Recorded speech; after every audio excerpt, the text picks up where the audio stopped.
La prévention des troubles du langage écrit. Quel est votre rôle dans la réponse à l'intervention?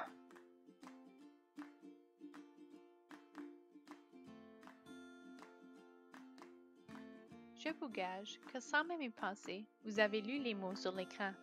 Voyez, nous lisons sans même y mettre trop d'efforts.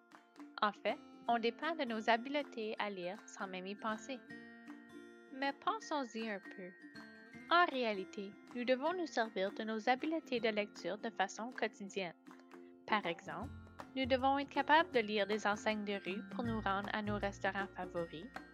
Nous devons être capables de lire des instructions pour bien assembler notre nouvelle table. Et nous devons surtout être capables de lire les textos de nos mères qui nous rappellent de sortir la viande du congélateur pour souper ce soir. Dès un jeune âge, nous apprenons à lire, mais éventuellement, nous devons lire pour apprendre. Par exemple, nous devons lire notre manuel de cours pour apprendre au sujet de l'histoire. La lecture est donc essentielle pour tous les sujets scolaires, non seulement pour les cours de langue, mais aussi pour les autres cours comme sciences et études sociales. Nous savons qu'il existe une relation entre la réussite des enfants à l'école et leur futur postsecondaire. C'est pour cette raison que le modèle de la réponse à l'intervention a été créé pour dépister les élèves qui sont les plus à risque de développer des difficultés en lecture et d'adresser cette difficulté à la source, dès son apprentissage. Pour ceux qui se demandent, mais c'est quoi ça la réponse à l'intervention? Je vous l'explique. Le modèle de réponse à l'intervention propose une solution efficace permettant de dépister les élèves qui sont les plus à risque de développer des difficultés de lecture et d'écriture, tout en offrant des activités de stimulation à l'ensemble des enfants de la classe. Ce modèle comprend 3 paliers d'action. Au premier palier, les activités de stimulation en groupe qui visent des préalables de l'écrit sont régulièrement offertes à tous les élèves. Les élèves qui ont des difficultés à réaliser les activités proposées au premier palier sont ensuite regroupés pour participer à un deuxième niveau d'action qui permet d'identifier la stimulation reçue. Finalement, seuls les élèves qui ont des difficultés persistantes à réussir les activités de premier et deuxième palier participent au troisième palier d'intervention où ils bénéficient de services individuels plus spécialisés. Pour une seconde, imaginez-vous à une course de piste et pelouse à votre école secondaire. Les athlètes doivent courir 1600 mètres, ce qui requiert 4 tours autour de la piste.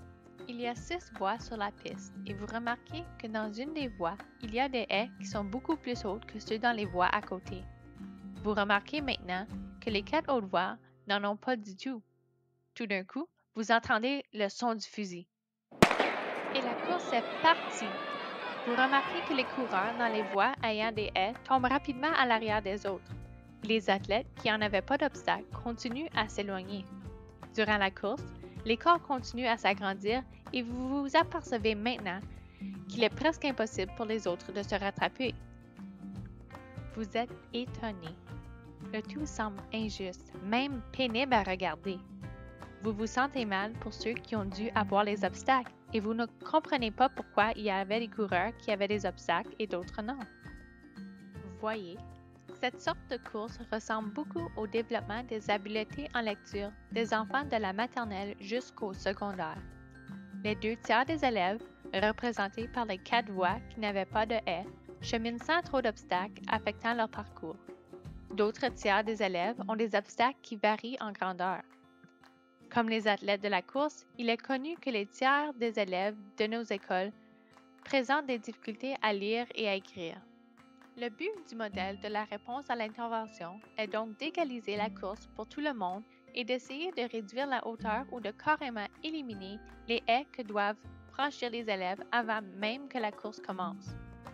De nombreuses études soutiennent que le modèle de réponse à l'intervention est efficace pour diminuer le nombre d'enfants présentant des difficultés de lecture et d'écriture à l'école. En gros, le but du modèle de réponse à l'intervention est d'améliorer la performance générale de tous les élèves et d'abaisser l'incidence des nouveaux cas d'élèves en difficulté par voie de dépistage précoce afin de réduire les nombreux renvois à des services d'ordre professionnels comme les orthophonistes et les psychologues. Reprenons notre modèle de la réponse à l'intervention. Parlons davantage des 3 paliers d'évaluation et d'intervention face à ce modèle. Le premier palier, ou la base de la pyramide, représente la première étape à prendre quant à l'intervention auprès des élèves. Comme vous pouvez voir, la base de la pyramide représente la plus grande partie du modèle, ce qui signifie qu'à ce niveau, l'intervention bénéficie à un grand nombre de personnes. L'enseignante est en mesure d'intégrer des stratégies dans l'enseignement quotidien qui bénéficient la classe en entier. Par exemple, ralentir le débit de la parole, utiliser plusieurs visuels, fournir plusieurs exemples, tisser des liens avec des connaissances antérieures, entre autres. L'implémentation de ces stratégies d'enseignement permet généralement à 85% des élèves du groupe de réussir et de bien saisir la matière. Cependant, certains ont besoin un peu plus d'appui pour saisir les concepts enseignés. Les études démontrent qu'environ 15% des élèves ont besoin un peu plus d'appui pour réussir. Seulement les élèves qui éprouvent encore des difficultés nécessitent des interventions au palier 2. Au palier 2, il y a une instruction stratégique plus ciblée pour les élèves qui éprouvent toujours des difficultés après que les stratégies ont été impliquées au palier 1. Ceci affecte environ 15% des élèves. Pour faire un enseignement plus ciblé, les élèves sont regroupés en petits groupes et les sujets d'instruction sont bâtis selon les besoins spécifiques des élèves. Généralement, cet enseignement se fait par un enseignant ressource. Ces élèves sont sortis de la salle de classe pour quelques minutes pour revoir des concepts travaillés en classe et leur donner un peu plus de temps et d'appui pour enfin maîtriser la matière et se rapprocher à leur pairs. Des exemples de ceci seraient des petits groupes travaillant la conscience phonologique, des groupes de lecture ou d'écriture, etc. L'enseignant ou l'enseignante a aussi un rôle à jouer, car les interventions sont intégrées dans la routine quotidienne de la salle de classe. Le palier 2 s'ajoute au palier 1. Il ne le remplace pas et n'est pas une répétition exacte des enseignements qui se font en salle de classe. Si l'enfant a toujours des difficultés, malgré l'enseignement du palier 1 et du palier 2, l'enfant recevra des instructions au palier 3.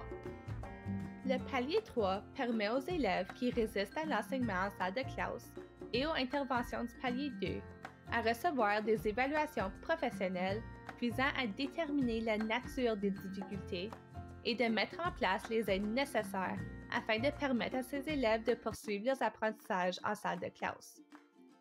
Ceci se fait par un ou des spécialistes, tels que les orthophonistes, des psychologues, etc. Les interventions sont plus intensives et plus individualisées. À ce niveau, les spécialistes retirent l'élève de la salle de classe pour faire des interventions, souvent 1 à 1, ciblant les difficultés spécifiques à l'enfant à la source.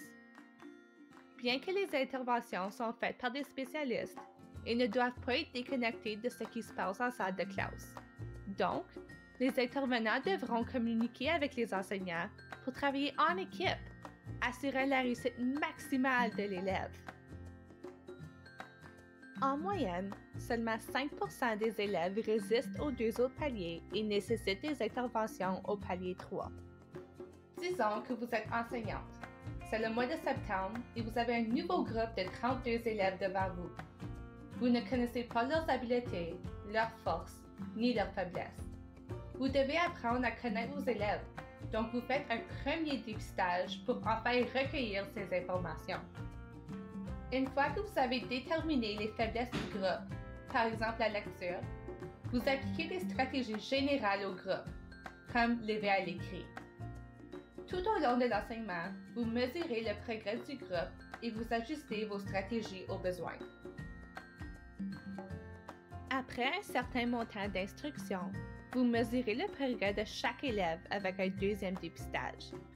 Vous remarquez qu'il y a 5 élèves qui ne semblent pas tout à fait comprendre les sujets enseignés, bien que les 27 autres élèves réussissent bien. Les 5 élèves sont d'abord retirés en petits groupes par une enseignante ressource pour avoir un appui supplémentaire ciblant leurs difficultés, par exemple en conscience phonologique. L'enseignante de la salle de classe continue à appliquer les stratégies globales en salle de classe et continue à mesurer le progrès de tous les élèves.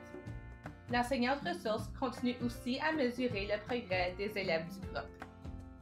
Par la suite, un troisième dépistage a lieu.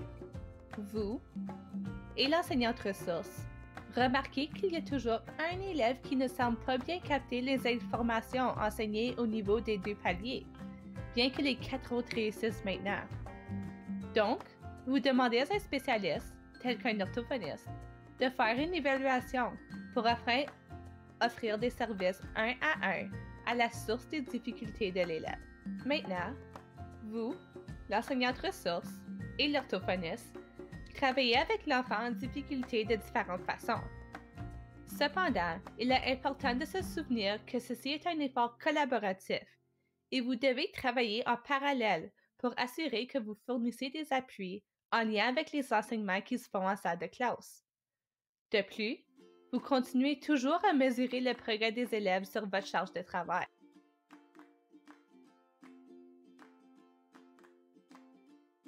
Il est important de prévenir des troubles de lecture et d'écriture, puisque les études montrent qu'il est plus facile de prévenir des difficultés en lecture que d'y remédier plus tard. Voici quelques faits saillants qui appuient la prévention précoce.